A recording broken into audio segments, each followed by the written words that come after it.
Valët e Ungjillit përcjellin tek ju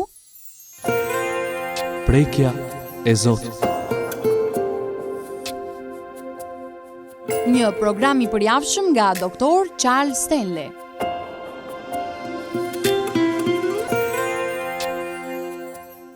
Më dëgjoni, ne kemi nevojë ta njohim mirë atë që besojmë. Kemi nevojë të dimë pse besojmë në mënyrë që t'i themi dikujt që përballet me vdekjen, ja se çfarë thot Zoti, ja se çfarë besoj, ja se çfarë ka bërë Zoti në zemrën time.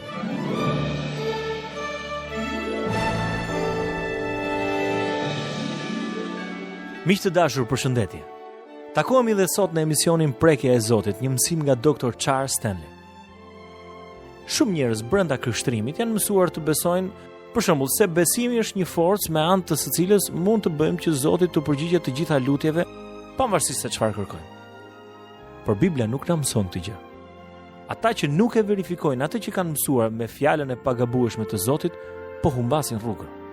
Mesazhi i Dr. Stanley sot na kujton se ne jemi përgjegjës për të hetuar veten tonë në dritën e fjalës së Zotit dhe të jemi vigjilent ndaj mësimeve të gabuara dhe doktrinave të rreme. A e dini çfarë besoni? Për më shumë hollësi le të ndjekim Dr. Stanley.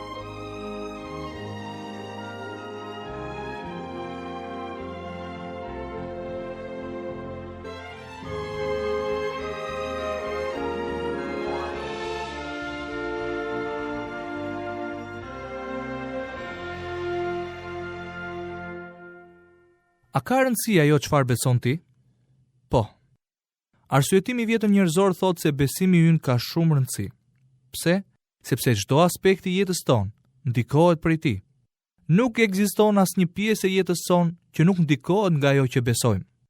Kjo nuk do thotë as pak që ne nuk mund të kundërveprojmë ndaj asaj që besojmë, apo ndaj diçkaje që e dimë që është në kundërshtim me atë që besojmë në të vërtetë. E vërteta është se besimi ynë qeveris drejton dhe dikton të gjithë procesin e vendimarrjes, sjelljes tonë, bisedat, karakterit tonë dhe çdo aspekt të jetës tonë. A ka rëndësi besimi ynë? Arsyetimi thjesht dhe i vjetër njerëzor thot po. Çdo gjë që ndikon vendimet e mia dhe aspektet e jetës sime ka shumë rëndësi. Ajo çfarë besojmë ka shumë rëndësi. Këtë nuk e thot vetëm arsyetimi i vjetër njerëzor, por edhe paralajmërimet në shkrim në lidhje me doktrinën e rrem dhe falso. Le të shkojmë tek Ungjilli i Gjonit kapitulli 8 dhe të dëgjojmë se çfarë thuhet tek vargu 24. Jezusi po flet me farisejnë. Ata po mohojnë se kush është Jezusi dhe Jezusi në vargu 24 thot: Prandaj ju thash se ju do të vdisni në mëkatet tuaja, sepse po të mos besoni se unë jam, ju do të vdisni në mëkatet tuaja. A ka rëndësi ajo çfarë beson ti? Jezusi thot po. Nëse një person nuk beson atë çfarë tha ai se ishte, atëherë ai do të vdes në mëkatet e tij. Bibla tek letra e Romakëve kapitulli 6 vargu 23 thot: sepse paga e mëkatit është vdekja, por dhuntia e Perëndis është jeta e përjetshme në Jezus Krishtin Zotin ton. Tek letra e Hebrejve kapitulli 9 vargu 27 thuhet: dhe duke qenë se është caktuar që njerëzit të vdesin vetëm një herë dhe më pas vjen gjyqi. Nëse një person vdes në mëkatet e tij, do me thënë pa Krishtin, ai është plotësisht i pa shpresë dhe i humbur. A ka rëndësi ajo që beson ti? Absolutisht që po. Duke pasur këtë gjë në mendje, do të doja t'ju jepja disa arsye bazë se pse duhet të jeni në gjendje të mbroni besimin tuaj. Kjo do thotë t'i shpallni dikujt tjetër atë që besoni. Ekzistojnë 5 arsye të ndryshme dhe ato janë shumë të rëndësishme. Kështu që do të bëni të mirë t'i shkruanit. Së pari, njohja e asaj që besojmë na ndihmon që të mos shkojmë në drejtimin e gabuar apo doktrina të rreme. Kini kujdes, ajo çfarë besoni nuk bazohet në atë që dëgjoni nga një person karizmatik, nga një person shumë elokuent, nga një person shumë bindës apo nga dikush që është shumë i butë. Kini kujdes nga persona të tillë. Me fjalë të tjera, ajo çfarë ne besojmë nuk është e bazuar në atë çfarë thot dikush. Çfarë na mëson Zoti? Ne duhet të kemi kujdes. Timoteu dhe Pietri po u thonin të tjerëve: ruhuni nga doktrina e rreme. Kini kujdes nga ata që mësojnë gjëra për të kënaqur veten e tyre. Le të shikojmë së bashku një pasazh tjetër të shkrimit tek Letra e Efesianëve, kapitulli 4. Pali këtu po flet për kishën, përgjegjësinë e pastorëve dhe mësuesve. Në fakt, kur përshkruan dhuratat e kishës, ai i quan ata pastor mësues, sepse ky është i qëllimi i Zotit për ta. Pastor dhe mësues, jo vetëm pastor, por pastor mësues. Ai thot, është përgjegjësia e pastorit dhe mësuesit t'i mësoj njerëzit dhe t'i udhëzoj në rrugët e Zotit. Pastaj Pali jep rezultatet e këtyre udhëzimeve dhe mësimeve tek Letra e Efesianëve, kapitulli 4, vargjet 14 dhe 15. Që të mos jemi më foshnja, të lëkundura dhe të transportuara nga çdo erë doktrineje, nga mashtrimi i njerëzve, nga dinakria e tyre nëpërmjet gënjeshtrave të gabimit, por duke thënë të vërtetën me dashuri, të rritemi në çdo gjë drejt atij që është kreu, Krishti. Pra, cila është përgjegjësia e pastorit? Përgjegjësia e pastorit është të mësojë të vërtetën dhe të mësojë rrugët e Zotit. Në këtë mënyrë njerëzit do të kuptojnë atë që mëson Bibla. Ata do të zhvillojnë një sistem besimi të bazuar tërësisht në fjalën e Zotit. Ata do të fillojnë të shprehin teologjinë e tyre të bazuar në mësimin e fjalës së Zotit. Dikush mund të thotë, por unë nuk e kuptoj teologjinë. Teologjia është thjesht një studim i Zotit. Çdo besimtar ka idet dhe besimin e tij për Zotin. E vërteta është se ne duam të jemi të sigurt se cili është besimi dhe sa i bazuar në Bibël është ai. Duhet t'ju them edhe një herë, ju nuk duhet të kapini peng i ndonjë personi karizmatik apo ndonjë tjetri që është elokuent dhe entuziast. Ndoshta mund të mendoni si ka mundësi që ata ta kenë gabim kur janë kaq entuziast. Ka ardhur koha që ne kemi nevojë të dimë atë që besojmë. Dhe pse besojmë? Sepse përndryshe mund të transportohemi tutje nga çdo erë doktrine. Përse vallë mendoni se një grup i caktuar të krishterësh punon me besimtarët kur ata janë tashmë antar kishe? Përse nuk dalin jashtë dhe të përpiqen të fitojnë njerëz që nuk besojnë fare? Sepse e dinë që shumë antar kishash dinë shumë pak për besimin e tyre dhe nuk mund ta mbrojnë dot besimin e tyre. Si mund ta kuptojmë që disa njerëz nuk dinë ta mbrojnë besimin e tyre? Mjafton ti pyesësh, më shpjego se kush është Jezusi? A është ai Perëndi? Nëse të thonë jo, atëherë tashmë e keni identifikuar problemin. Ka disa pyetje që zbulojnë se kush janë ata persona dhe çfarë mund të bëjnë. Ose ti mund të thuash, a ka ndonjë mënyrë tjetër për të shpëtuar përveç se me anë të derdhjes së gjakut të Krishtit dhe besimit në vdekjen e tij shpenguese në Kalvar? Nëse ata thonë po, duhet mbajtur edhe dita e Sabatit apo duhet bërë edhe kjo gjë, atëherë keni kuptuar që ata janë plotësisht gabim. Është shumë e rëndësishme të dimë atë çfarë besojmë. Keni parasysh, ju po zhvilloni një rrjet biblike, përmes të cilës kalon çdo mendim që dëgjoni. Nëpërmjet asaj rrjete në mendjen tuaj mund të identifikoni nëse diçka që dëgjoni është e vërtetë, e gabuar apo doktrinë e rreme. Nëse e kemi të ngulitur në mendje dhe në zemër atë që besojmë, atëherë do të jemi të fortë dhe të patundur në gjërat e Zotit. Pra, thamë se numri 1 është që ne duam të mbrojmë veten tonë nga doktrinat e rreme që janë kaq të përhapura në ditët e sotme. Kudo që të shkosh do t'i gjesh. Së pari, ne duam të mbrohemi nga transportimi i doktrinave të rreme. Së dyti, ne duam jo vetëm ta mbrojmë veten tonë nga drejtimi i gabuar, por duam të jemi në gjendje të mbrohemi nga frika dhe turpi.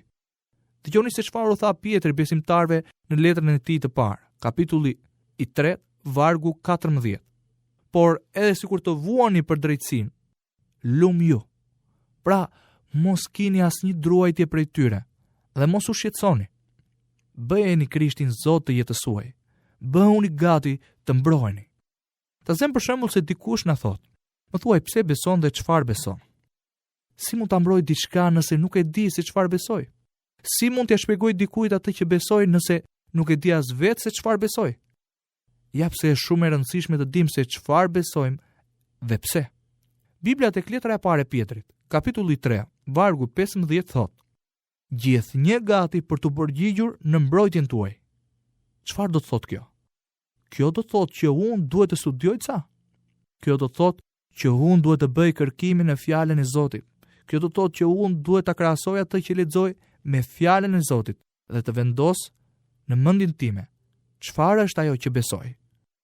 Mund t'ju siguroj se shumë prej jush punojnë me njerëz që kanë një strukturë besimi, që nuk ka të bëjë fare me fjalën e Zotit, ose disa njerëz kanë një përzierje të fjalës së Zotit. Mendoni sikur dikush vjen tek ju dhe ju thotë: "E di si është puna? Unë ndihem fajtor gjatë gjithë kohës. Çfarë të bëj për këtë?" Çfarë do t'i thojë? Tek letra e Pjetrit, kapitulli 3, vargu 15 thuhet: "Jeni gjithmonë gati për të përgjigjur në mbrojtjen tuaj. Ju duhet jeni gjithmonë gati për të thënë një arsye." Shumica prej nesh e dinë se çfarë besojnë, por nëse dikush pyet, "Pse e beson këtë?" a nuk ka ai person të drejtë të pyes dhe të pres një përgjigje nga ne?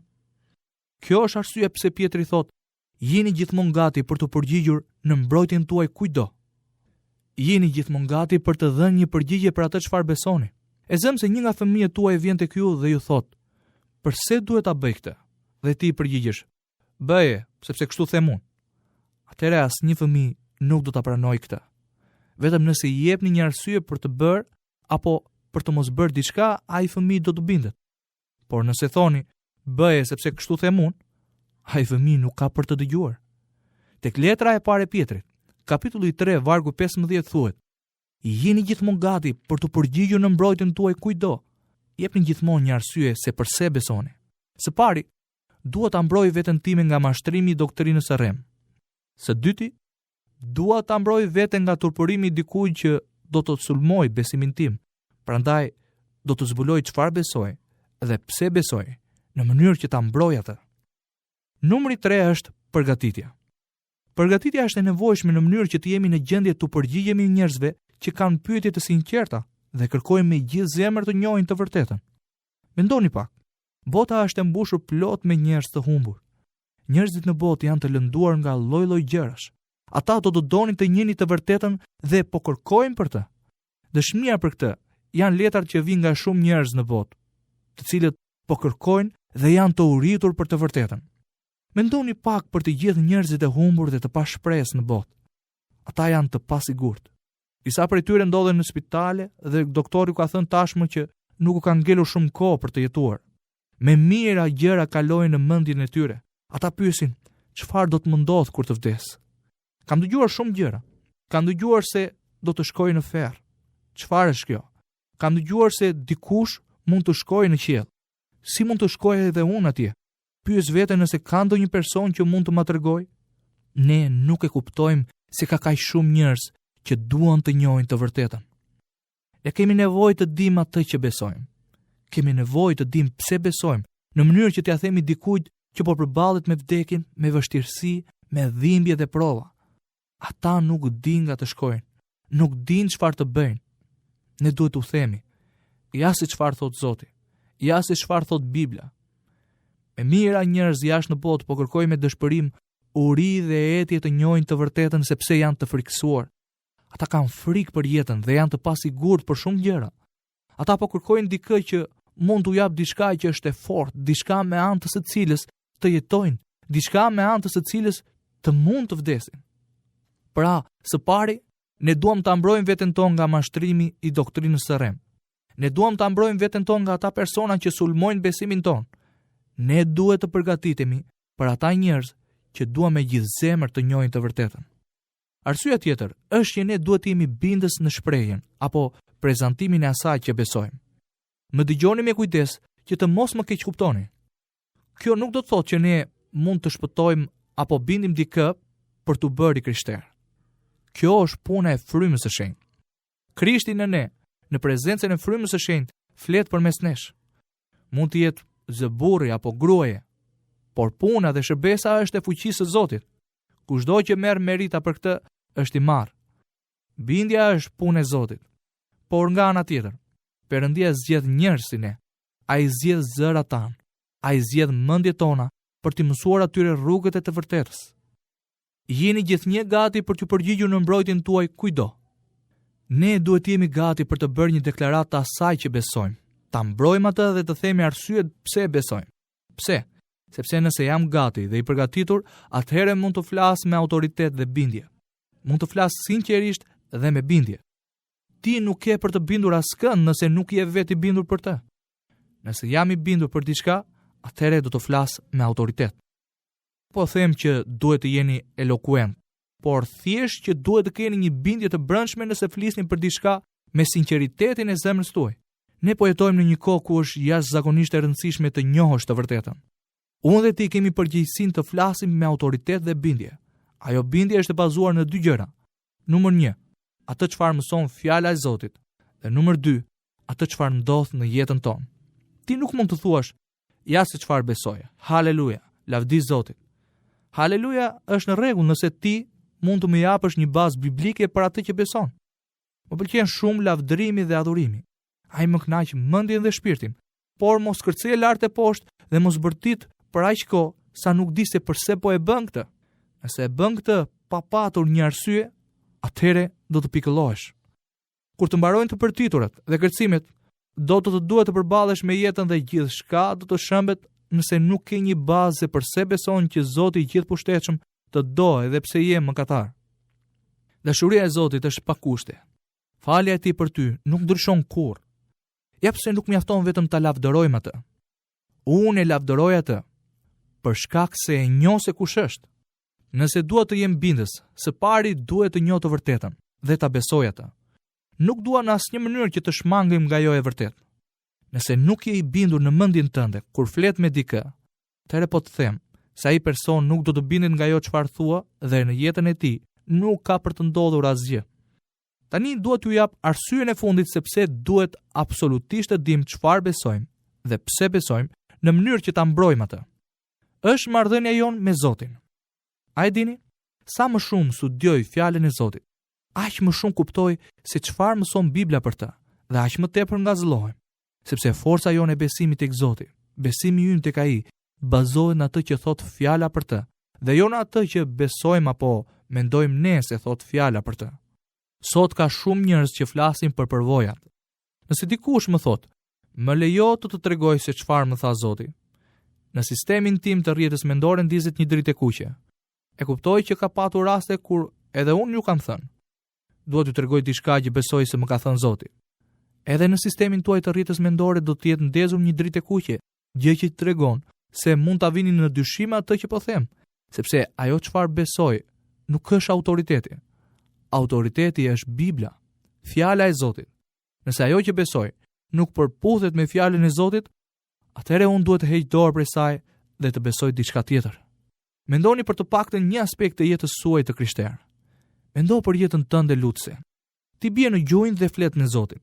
Ke shumë pyetje për shumë gjëra, por imagjino sikur e njeh Zotin, jo vetëm si krijues, por edhe si atë që të do aq shumë saqë kishte një plan të mrekullueshëm shpjegimi. Ai të deshi aq shumë saqë dha birin e tij të vetëm lindur të vdiste në kryq për të paguar borxhin tënd të mëkateve. Perëndia zgjodhi të kryqëzonte birin e tij. Ai të do shumë. Ai e shprehu këtë dashuri te kryqëzimi. Mendoni sikur filloni të kuptoni se Zoti jeton brenda jush në prezencën e frymës së shenjtë. Mendoni sikur të kuptoni se çfarë do të thotë dashuri pa kushte.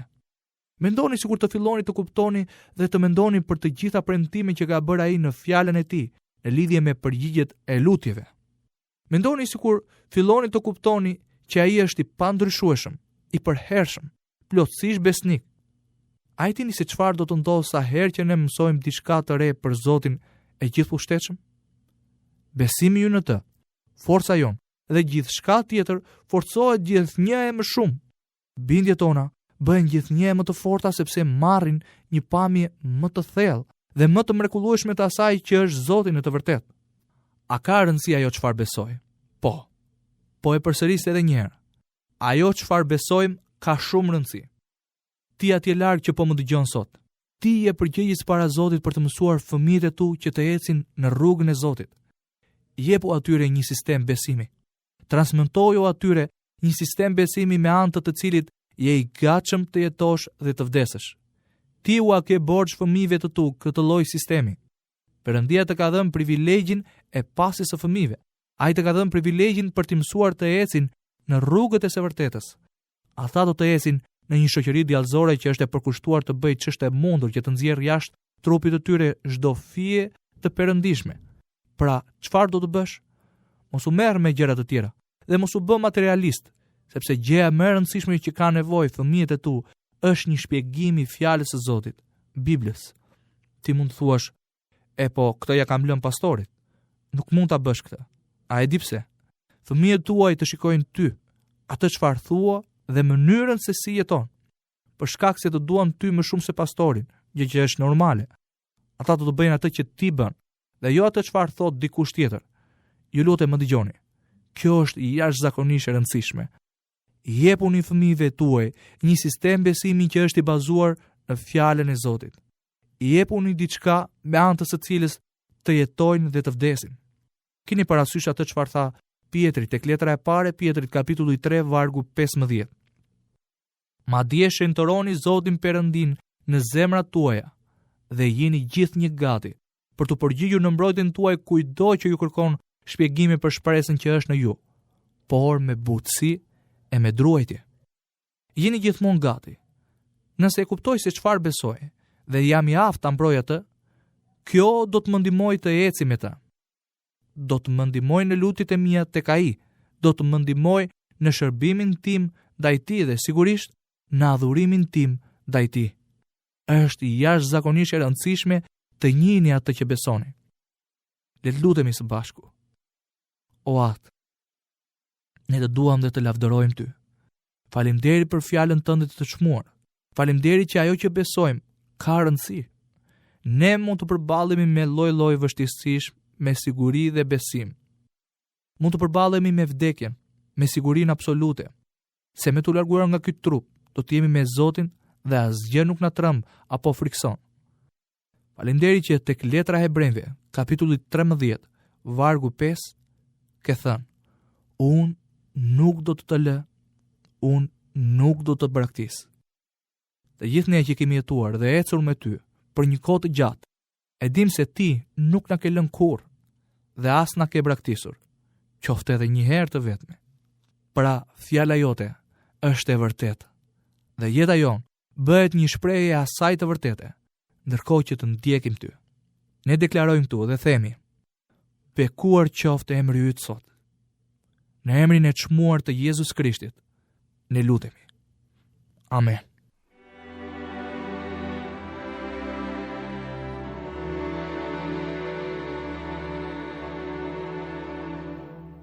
A e dini se çfarë besoni edhe pse? Nëse jo, Dr. Charles Stanley në programin e ditës së sotme ju nxiti të filloni të studioni me zell shkrimet edhe t'i kërkoni Zotit t'ju zbulojë të vërtetën. E vërteta absolute gjendet vetëm në faqet e shkrimit. Në fjalën e Zotit nuk ka gabime.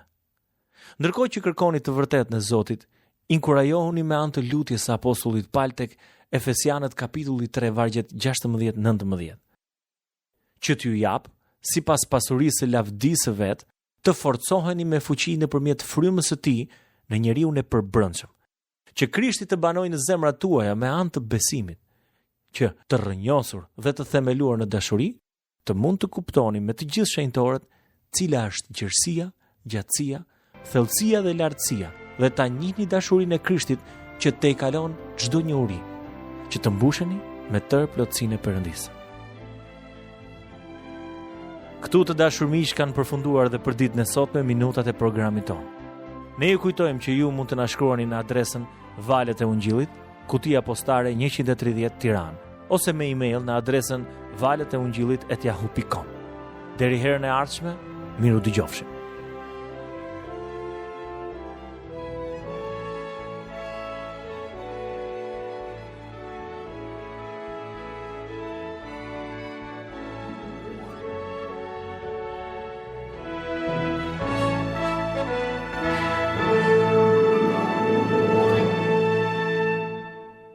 Ndoqët programin Prekja e Zotit. një prodhim i organizatës radiofonike Valët e Ungjillit.